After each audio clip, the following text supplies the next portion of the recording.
La présente communication vous a été présentée par Cherif Benadji, professeur à la faculté de droit d'Alger, membre du Conseil national de déontologie et d'éthique universitaire. Mais sa conception et sa réalisation sont le fruit d'un travail collectif réalisé sous l'égide de M. Abdelhafid Moukran, président du Conseil, ainsi que du professeur M. Grienne de la faculté de médecine d'Alger. La présente intervention est intitulée Déontologie et éthique universitaire, l'accompagnement par des outils numériques. C'est à la faveur de l'ouverture de l'année universitaire 2019-2020 qui s'est déroulée à Oran le 14 octobre 2019 que fut installé officiellement le Conseil national d'éthique et de déontologie universitaire avec l'éminent professeur Nordine Rouali comme président et une composante renouvelée. Cet événement est intervenu dans un contexte qui mérite d'être rappelé, ne fût-ce que succinctement. En Algérie, l'heure est plus que jamais à la moralisation. Et cette exigence de moralisation, elle s'impose à tous les domaines. Pas un domaine ne devrait échapper à cette exigence. Le plan de la présentation est articulé autour de deux parties. La présentation de la charte 2020, puis la présentation des travaux numérisés des 3 conférences régionales universitaires. S'agissant de la première partie, donc qui porte sur la charte 2020, donc c'est dans ce contexte d'exigence de moralisation que le secteur de l'enseignement supérieur s'est attelé à redécouvrir la charte d'éthique et de déontologie dont il s'était doté il y a une dizaine d'années, en avril 2010, à l'initiative du Conseil national d'éthique et de déontologie de la profession universitaire, créé en juin 2004. La nécessité d'actualiser et d'enrichir cet important document est également dictée, en plus de l'exigence de la moralisation, par la volonté de hisser l'université algérienne au niveau des standards internationaux les plus exigeants, tant il est indiscutable qu'université et universelle procèdent de la même racine. Dans cette charte révisée, l'éthique est définie. Si on devait la définir d'un mot, l'éthique c'est l'ensemble des valeurs et des normes morales qui concernent le sujet et sa conscience. La déontologie, quant à elle a une visée pratique et elle entend définir pour une activité professionnelle donnée un socle commun de règles, de recommandations et de procédures. Le code de déontologie, c'est un code de bonne conduite finalement, qui définit une identité professionnelle. Dans cette charte actualisée, nous allons rencontrer 3 axes importants.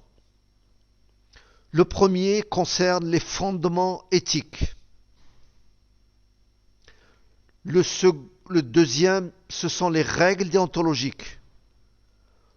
Le troisième axe porte sur les fautes et les sanctions. Ces 3 axes sont complétés par des modèles d'engagement à respecter la charte. S'agissant des fondements éthiques, ils sont au nombre de 6, dans un ordre.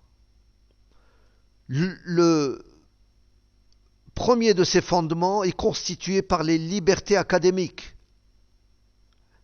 Elles sont citées en premier lieu parce qu'elles sont consacrées dans la Constitution. Elles font partie des libertés fondamentales. En second lieu, ce sont les franchises universitaires qui sont là également consacrées dans la loi d'orientation de l'enseignement supérieur. Et les franchises universitaires renvoient à l'espace de liberté de pensée, de recherche, de création et d'expression. En troisième position, nous retrouvons l'exigence de vérité scientifique, d'objectivité et d'esprit critique qui existe dans toutes les universités du monde. En quatrième position, c'est la responsabilité et la compétence. En cinquième position, c'est l'intégrité et l'honnêteté. Enfin, en sixième position, l'exigence de respect mutuel qui, déjà, renvoie à la déontologie, puisqu'elle renvoie au vivre ensemble au sein de la communauté universitaire. Soulignons avec force que liberté académique et franchise universitaire constituent le socle et le cadre de la pleine liberté reconnue à la communauté de l'enseignement supérieur et de la recherche scientifique. Mais toute liberté a des limites, et la présente charte, c'est une de ses fonctions fondamentales, c'est de baliser l'exercice de cette liberté et de rappeler à chacun des acteurs sa responsabilité. La liberté ne peut se concevoir sans responsabilité. S'agissant des règles déontologiques, elles constituent au plan formel, quand on examine formellement la charte, on se rend compte que ce sont les règles déontologiques qui occupent le plus de place. Donc l'essentiel de la charte est consacré aux règles déontologiques. C'est ce qui explique qu'au niveau du titre, par rapport à la charte de 2010, nous l'avons intitulée Charte de déontologie et d'éthique universitaire. De plus, la charte de 2020 par rapport à la charte de 2010, qui était restreinte à la profession universitaire, en un mot, aux professeurs, aux enseignants. La charte de 2020, elle se veut complète, elle tend à la complétude. Elle concerne les enseignants du secteur public et même les enseignants des établissements privés, puisque nous en avons. Les chercheurs, les étudiants, les personnels administratifs et même les cadres de la centrale et donc du ministère. Et donc, cette charte, elle rappelle les droits, les devoirs et les obligations. Enfin, la présente charte, elle a été enrichie et c'est une, comme on dit, une innovation. Elle comporte un troisième axe constitué des fautes et des sanctions. Les fautes et les sanctions, qui sont au nombre de 3. Pédagogique, administrative, pénale. S'agissant des dispositions pénales, sans doute, on pourrait être surpris de les retrouver dans un document de cette nature. Parce que les dispositions pénales, en principe, relèvent de ce que l'on appelle la hard law, le droit dur, alors que les règles de l'éthique et de la déontologie relèvent traditionnellement de la soft law, ce que l'on appelle le droit souple, les règles souples qui viennent compléter le droit dur. Mais eu égard à la fonction pédagogique de la charte, et je me permets d'insister, la fonction pédagogique de la charte, quand je dis pédagogique, non seulement à l'adresse des enseignants, des chercheurs, mais également à l'adresse de nos étudiants. Ils sont là pour apprendre, mais également apprendre à respecter leurs devoirs et leurs obligations. Ce rappel des fautes et des sanctions ne suffit pas. C'est pour cela que l'on a estimé nécessaire d'y adjoindre un engagement. Certes, dans la charte de 2010, il était dit que les membres de la communauté universitaire devaient s'engager à respecter la charte. Mais aujourd'hui, il faut bien dire que cela ne suffit pas. Cet engagement était beaucoup plus une clause de style. Aujourd'hui, il faut que chaque membre de la communauté universitaire s'engage, soit par écrit, soit de manière électronique. Car il faut qu'il s'engage à l'exécution effective.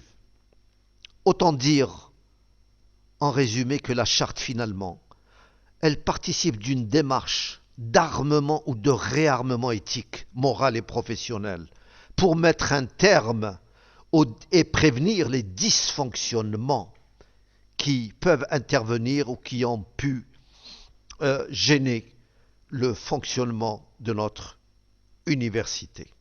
La seconde partie de notre intervention est relative aux missions confiées par le Conseil national et réalisées par les 3 conférences régionales universitaires. Premièrement, la réalisation de la commission technique issue de la commission régionale universitaire de l'Ouest.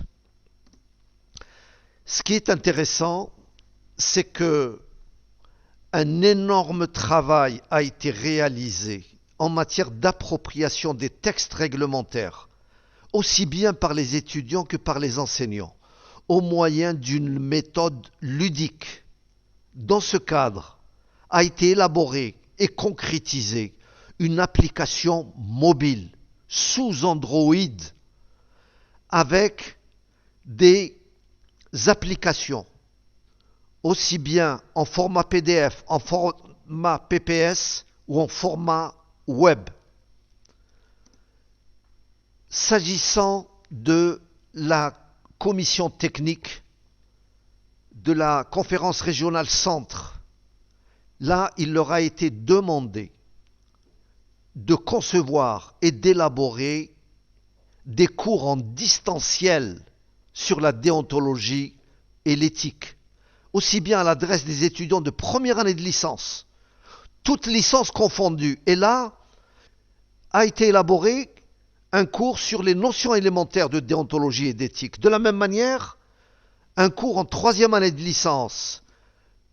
Il est prévu également pour le master et même pour le doctorat.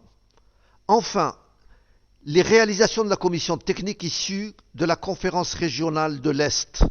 Là également, un énorme travail a été mis au point.